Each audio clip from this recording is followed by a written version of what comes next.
Why, hello, YouTube! Greetings from the LazyEyebrowReviewer. So I'm working on collecting the classic universe and Generations line lately, purely for animation needs. However, not all need to be from that line, as long as they fit in somewhere rather neatly, and this figure certainly does that for me. It's Takara Tomy music label Soundwave. And the cool thing about this figure is not only is it a deluxe-sized Soundwave, it's an MP3 player to boot.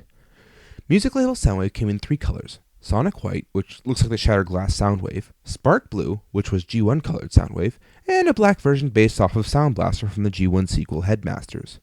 However, mine is the Spark Blue version, mainly because I'm collecting figures based on the characters from the first 2 seasons of the show. Unfortunately, he comes packaged looking pretty boring and plain, especially compared to the G1 Soundwave. So, is there a solution? You bet your sticker sheets there is! This $13 upgrade kit from Reprolabels is just what you need to spruce up your Soundwave from plain to bold-looking color. Now, compared to the G1, the first thing you'll notice is it's a lot smaller than the old 1984 version. That and there's actual buttons. The third thing you'll notice is it's also a lot cleaner as a tape player, especially in the back. All the lines have been cleaned up for a smooth, polished finish, and I quite like that idea. The less kibble, the better. Unfortunately, that means no belt clip, but who really clipped theirs to the belt anyway? However, because this is smaller, there's no chance of getting any tapes in there, not even for pretend, unless you're good at green screening and trick photography, I guess. However, there is something else kept in here. One of the stupidest things I've ever had to buy. It's a mini SD card. What's that? You mean you've never heard of one before? Well, I don't blame you. They're really obscure. Only a select handful of cell phones used them for about 2 years in the early 2000s. Smaller than a standard SD card, which there are still plenty of, bigger than a micro SD card, which there are even more of, this mini storage device is impossible to find in stores and a real pain to find online, especially since your mini SD card can't be SDHC, over 2 gigabytes, or a micro SD card inside of a micro to a mini SD card adapter. But enough of that, back to the figure. It's time to transform this thing, and to show how similar it is to the G1 figure, I'll transform it alongside it. Both figures open their legs from the side, but Music Label features legs that twist back rather than forward to provide for the correct knee bend. Both of them flip their feet forward, but Music Label has flip-out heels for extra support. G1 features wraparound arms and pop-out hands as opposed to unclip and slide forward arms. G1 head rotates up and around, Music Label springs up, which I can see being a problem in later days, though springs don't stay strong forever. And again, here's what he looked like before the stickers in robot mode. Very plain and boring. Not really much to look at, but now we have stickers and now he looks like cartoon accurate. Can't wait to see this treatment done to MP13.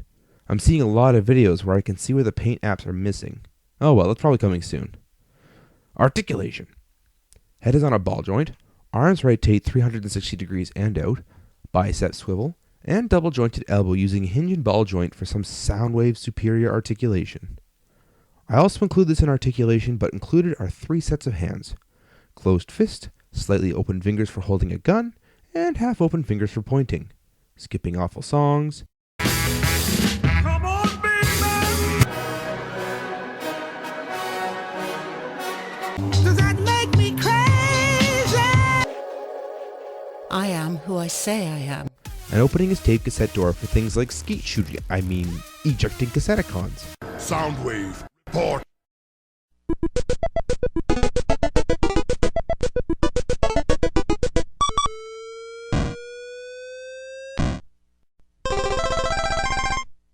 Legs go forward and back and slightly out.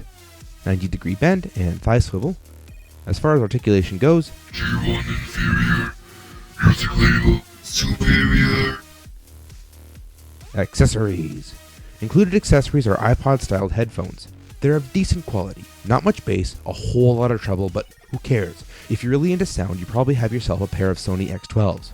That being said, the quality of sound on Soundwave isn't that great either. It isn't bad, but not great either, and it only plays music according to the data file modified on the card. In other words, it will play the song you loaded on March 1st before it will play the song on March 2nd, and so on, even if it's not alphabetical.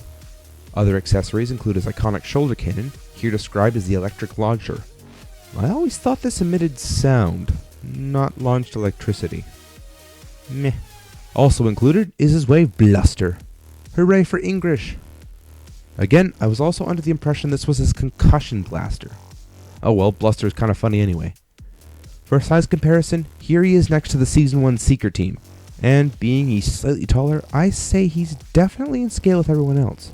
And does he ever look great next to Movie Space Jump's G1 Buzzsaw and Rumble, and the Ravage USB drive that my girlfriend bought for me. So that does it for music label Soundwave. He's an awesome figure and I highly recommend picking one up, especially if you have a mini SD card to go along with it. How impressed your nerd friends will be when they see you sporting around a tape player, and you tell them the 80s call wanting their technology back, when you transform them and say, "Soundwave jerks!" This has been the Lazy Eyebrow Reviewer.